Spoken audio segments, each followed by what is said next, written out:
Queridos jóvenes, qué gusto es poder estar con ustedes, mis hermanos de la red, ahora ya en la noche, este día viernes. Espero en Dios que puedan ah, disfrutar de este tiempo especial. Realmente me alegra mucho saber que ustedes están meditando en temas bastante interesantes, especialmente en este tiempo donde se ha impartido un sinnúmero de pensamientos, de ideologías, y creo que ustedes están en la capacidad de empezar a reflexionar en otros campos más, y que incluyen otras disciplinas también, porque hoy en día vivimos en una sociedad bastante competente en cuanto al pensamiento, ¿sí? Bastante competente, bastante desafiante en esa forma de pensar. Ustedes saben que día a día hay cosas que se van apareciendo, pensamientos, ideologías que que van apareciendo, y nosotros como cristianos necesitamos tener una palabra de respuesta frente a ello. El problema es que a veces no hemos tenido palabras de respuesta frente a ello. Hoy en día hay tantos pensamientos que de alguna manera parecen o parecieran que fueran similares, pero en realidad son contrarios. Y muchos de ellos desenfocan el ámbito de la fe. En esta noche, un tema bastante interesante tiene que ver con la encarnación de Cristo y la reencarnación como pensamiento filosófico o propuesta filosófica. Parecieran ser lo mismo, pero en su definición son muy diferentes y en su aplicación aún más. Nosotros necesitamos entender que la encarnación de Cristo es un ámbito no filosófico, como muchos piensan o creen que es vista desde la perspectiva filosófica. No, no. Cristo no vino, no es que se encarnó desde la filosofía, ¿no? Cristo se encarnó, él tomó una figura corporal. Siendo espíritu, él tomó una figura corporal.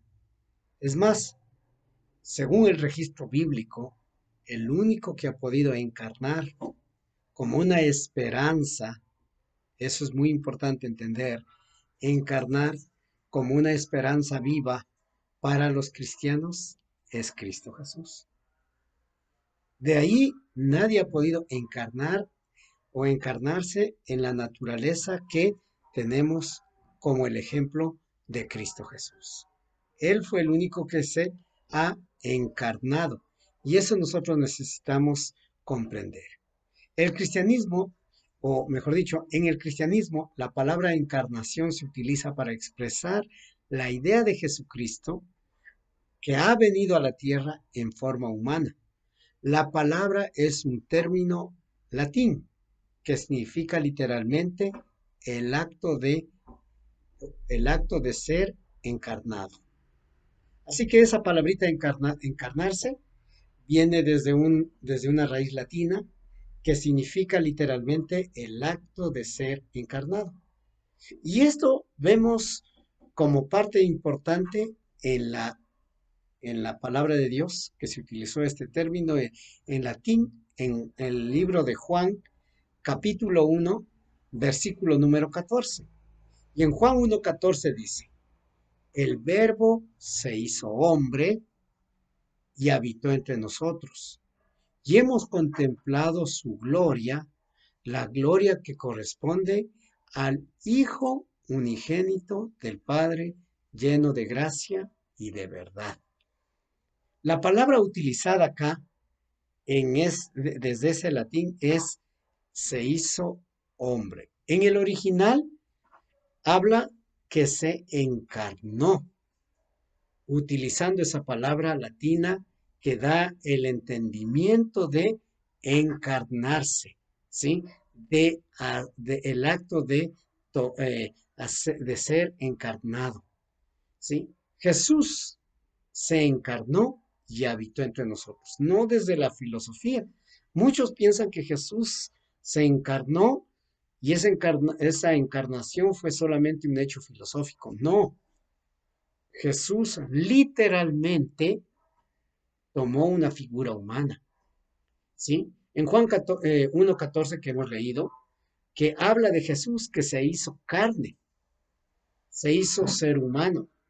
La palabra en la Biblia, para hablar de ser humano, tiene dos términos interesantes. El uno es antropos. Antropos habla de hombre. Antropos habla de hombre desde la perspectiva de ser humano. Y la otra palabra utilizada es acné, que habla ya en el sentido de hombre varonil.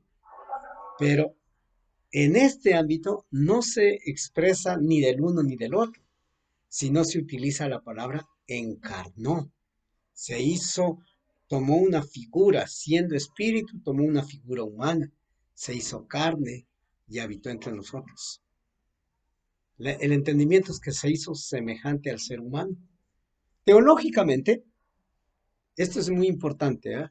Teológicamente, la humanidad de Jesús es un aspecto importante en su vida terrenal.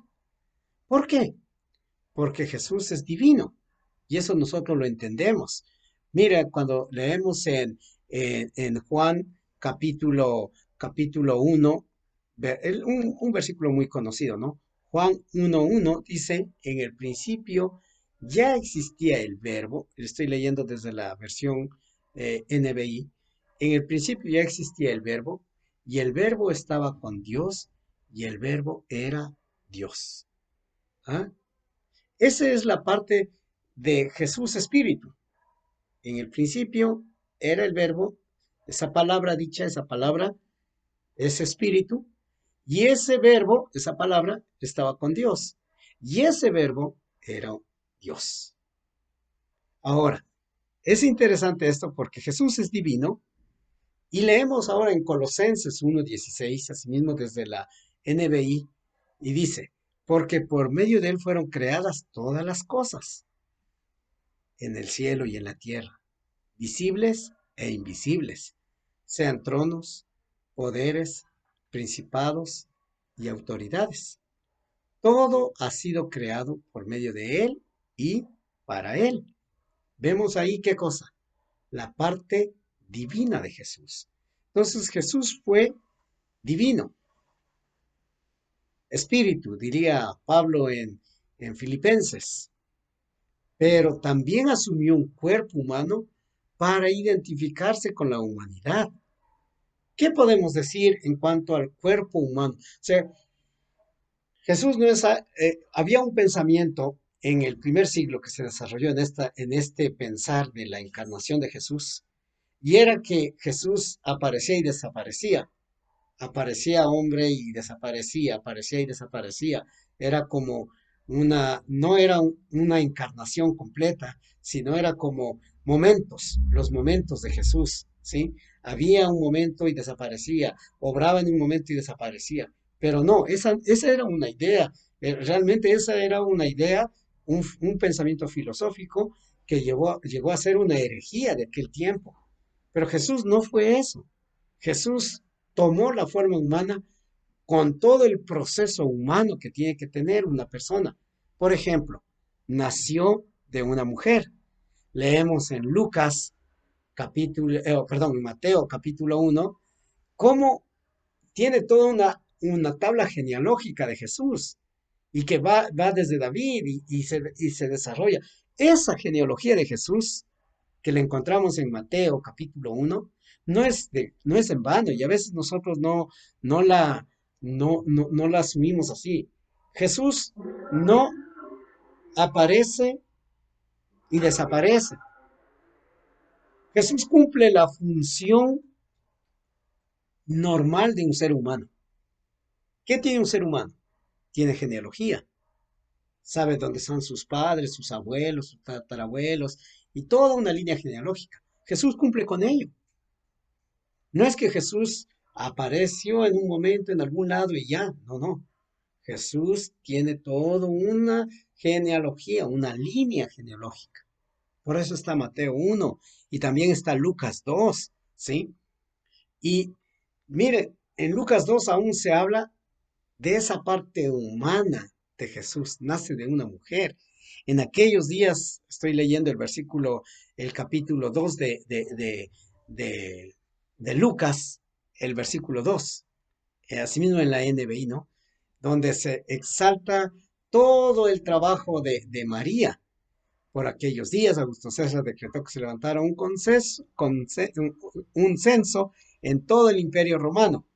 Este primer censo se efectuó cuando Cireneo era gobernador de Siria. Así que iban todos a inscribirse cada uno en su propio pueblo. Y también José era y habla de todo lo que era. ¿Y habla de quién? De personas, seres humanos. María, José, los gobernadores. Jesús viene en un contexto de seres humanos vivos, reales, ¿sí?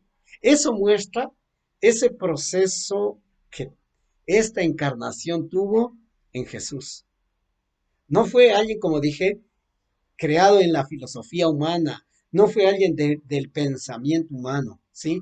Sino fue alguien que realmente fue ser humano, como habíamos leído en Juan 1:1, que decía, ese verbo que estaba con Dios, que era Dios, en Colosenses 1:16, que habla y dice que en él fueron creadas todas las cosas visibles e invisibles, ese verbo que estaba ahí se humanizó.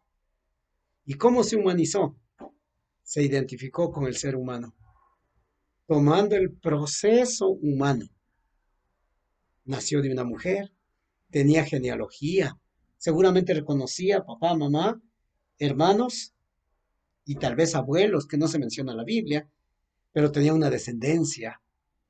Y toda esa línea genealógica habla de esa humanidad, esa encarnación en Cristo, que es importante nosotros tener, tomar en cuenta.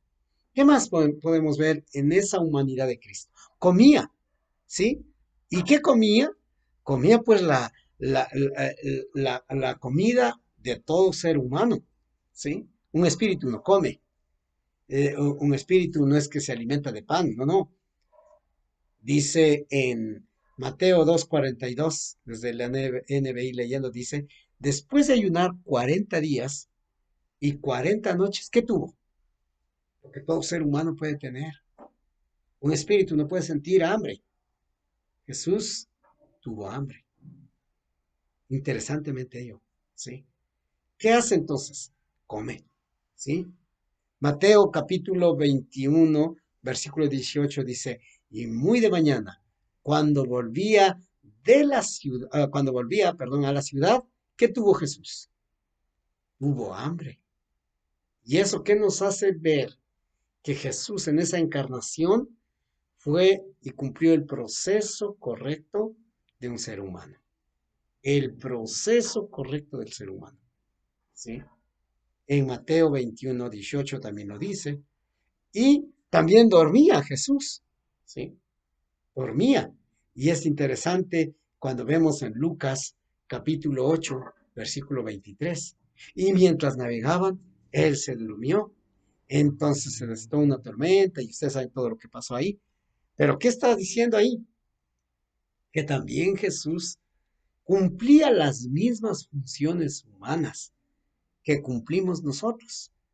Y experimentó también la tentación. Ustedes saben muy bien, Mateo capítulo 4, versículos del 1 en adelante, encontramos que él fue tentado, ¿sí? Y como habíamos leído el versículo de Mateo capítulo 4, versículo 2, después de ayunar 40 días y 40 noches tuvo hambre. Y dice, y el tentador se le acercó y le propuso, dice la NBI, ¿no? Dice, le tentó. Y ustedes saben con qué empezó, si eres hijo de Dios. ¿Qué está diciendo todo ello? Nos está diciendo que él tenía toda una función humana, al igual que otros seres humanos, igual que nosotros. Entonces, Jesús vino en esa encarnación para identificarse con el ser humano. ¿Qué otros aspectos más puede tener un ser humano que las que tuvo Jesús? Por ejemplo, sudó, y dice la Biblia en Lucas 22, 43 y 44. Entonces se le apareció un ángel del cielo para fortalecerlo, pero como estaba angustiado, como todo ser humano se puede angustiar en un momento tan difícil como el que tenía que enfrentar, se puso a orar con más fervor. Y su sudor era como gotas de sangre que caían a la tierra. Me parece bastante interesante dos aspectos acá. Número uno, sudar, como todo ser humano lo hace. Y número dos, sangrar. Me parece interesante porque la, la, la, el pensamiento filosófico del primer siglo, que negaba la humanidad de Cristo, que negó la humanidad de Cristo, teniendo como cabeza a un hombre llamado Arrio, y de ahí salió todo lo que era el arrianismo. Y Arrio negaba la humanidad de Cristo. Y hoy en día ese arrianismo modificado y un poco alterado y cambiado puede ser los testigos de Jehová, niegan la humanidad de Cristo. Podemos leer estos textos y podemos ver que Jesús tenía expresiones humanas como sudar, sangrar. En Juan 19:34 dice, sino que uno de los soldados le abrió el costado con una lanza y al instante botó sangre y agua. Un espíritu no puede tener sangre. Solamente Jesús, en este caso, pues, con su humanidad o la expresión humana que él tenía, esa identificación tuvo, vemos hasta acá que tuvo hambre, tuvo sueño, tiene toda una genealogía, cumple todo el proceso de un ser humano, tiene una familia, tiene también, podemos ver que fue tentado, tiene sangre, tiene emociones humanas, incluyendo como qué, como la ira en un momento. En Marcos capítulo 3 versículo 5 dice, Jesús se les quedó mirando enojado y entristecido por la dureza de su corazón. Y le dijo al hombre, extiende la mano. Le extendió la mano y le quedó restablecida. En Marcos 3:5 está ello, ¿no? ¿Qué muestra Jesús? Tiene esas características humanas, tal como cualquier otro ser humano, ¿sí? La encarnación de Cristo entonces es fundamental en nuestra creencia, por eso es que dentro de nuestra doctrina como ser humano, como cristianos, creemos en la encarnación de Cristo, ¿sí? La alegría también, y podemos ver la alegría, y esa alegría, ¿sí? Dice en Juan 15:11, les he dicho esto para que tengan mi alegría y así su alegría sea completa. Claro que en la versión del 60, de la versión Reina Valera, dice mi gozo, pero en la traducción que encontramos ahí dice la alegría, mi alegría, que tengan mi alegría, ¿sí? Entonces miramos cómo teológicamente nos ayuda a entender esta encarnación como una identidad de Cristo con el ser humano. No una identidad pasajera, no, no, sino que él vivió, sintió, participó de todo lo que el ser humano tiene, ¿sí? Y aún Jesús sintió el pesar. Vemos cuando su amigo Lázaro había muerto, llora, ¿no? Y en Mateo 26:37 dice, se llevó a Pedro y a los dos hijos de Zebedeo y comenzó a entristecerse, el pesar, el dolor profundo. Ahora, hay que entender eso también, esta encarnación en términos del plan divino. Jesús también se hizo humano como parte de su plan para morir en nuestro lugar como sacrificio. En primer lugar, teológicamente es entendido como esa identidad. Él tenía que identificarse con el ser humano, sentir lo que el ser humano siente, comer, dormir, sangrar, no sé, sudar, sentir molestia, alegría, el pesar, la tristeza, el dolor. Pero, en segundo lugar, esa encarnación también debe entenderse desde la perspectiva del plan divino. Y esa perspectiva del plan divino es que Jesús tenía que hacerse hombre ¿Para qué? Para cumplir esa parte de su plan divino, para morir en nuestro lugar como sacrificio. En Hebreos 9:22, el autor de Hebreos dice que Jesús vino para cumplir ello y tuvo que humanizarse para ello. Hebreos 9:22 dice, de hecho, la ley exige que casi todo sea purificado con sangre, pues sin derramamiento de sangre no hay perdón de pecados. Además, con el fin de resucitar, el primero tenía que morir físicamente, que era el requisito, que requirió tomar un cuerpo físico para morir. Un espíritu, no podemos decir se murió un espíritu, no, pero sí podemos decir murió la parte física, ¿no? Murió. Y cuando decimos murió, quiere decir que tuvo vida. Entonces debemos entender desde esa perspectiva, ¿sí? En términos teológicos, la identidad de Jesús. En términos de plan divino, tenía que morir en una cruz. De hecho, nuestra salvación depende totalmente de la venida de Jesús a este mundo en forma humana. Romanos 5:8, ustedes saben muy bien, ¿verdad? Que dice, pero Dios muestra su amor para con nosotros en que siendo aún pecadores que hizo Cristo, Cristo murió por nosotros. Su amor se demostró totalmente de esta forma humana y permitir que ese cuerpo fuera destruido como un sacrificio por nosotros. Si podemos leer en Isaías capítulo 53, les dejo ahí una tareita para que puedan leer, ¿no? Dice, que nos habla acerca de ese plan divino. ¿Quién ha creído a nuestro mensaje y quién se ha revelado en el poder del Señor?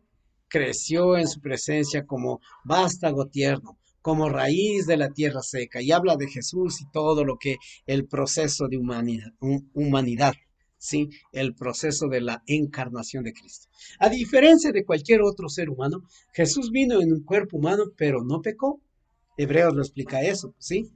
Porque tenemos un sumo sacerdote incapaz de compadecerse de nuestras debilidades, sino que sí ha sido tentado en todo de la misma manera que nosotros, aunque sin pecado.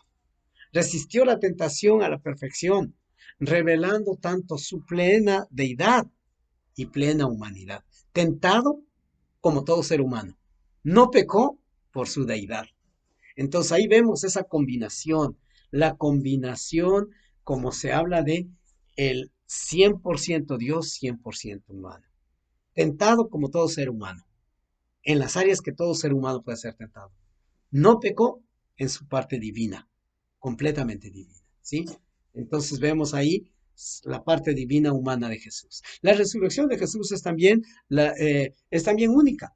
Él levantó a otros de entre los muertos durante su vida, pero solo Jesús volvió a la vida bajo su propio poder.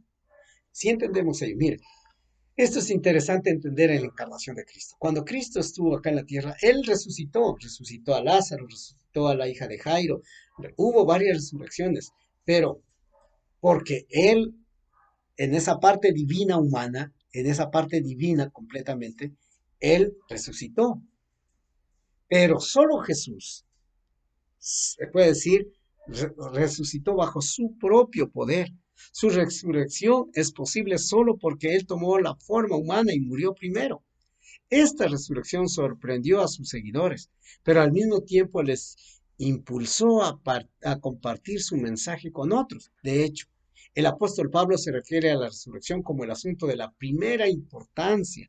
Sí, y es muy importante entender lo que dice 1 Corintios 15:3, porque ante todo les transmití a ustedes lo que yo mismo recibí, que Cristo murió por nuestros pecados según las Escrituras. Y escribió, y si Cristo no ha resucitado, la fe de ustedes es ilusoria y todavía están en sus pecados. Así nos dice primera de Corintios 15, 17, ¿sí?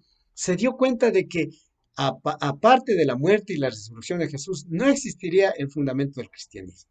No, por eso nosotros necesitamos entender claramente esta encarnación de Cristo, esta encarnación y su pensamiento tan especial de la encarnación de Cristo. La encarnación es valiosa para nuestro estudio de muchas maneras. En ella descubrimos a un Dios que nos ama tanto, que vino a la tierra tomando forma humana para nuestro beneficio. En esta última instancia, Él renunció su vida, ¿sí? ¿Para qué? Para pagar por nuestros pecados. Él renunció a la divinidad, diríamos. ¿Para qué?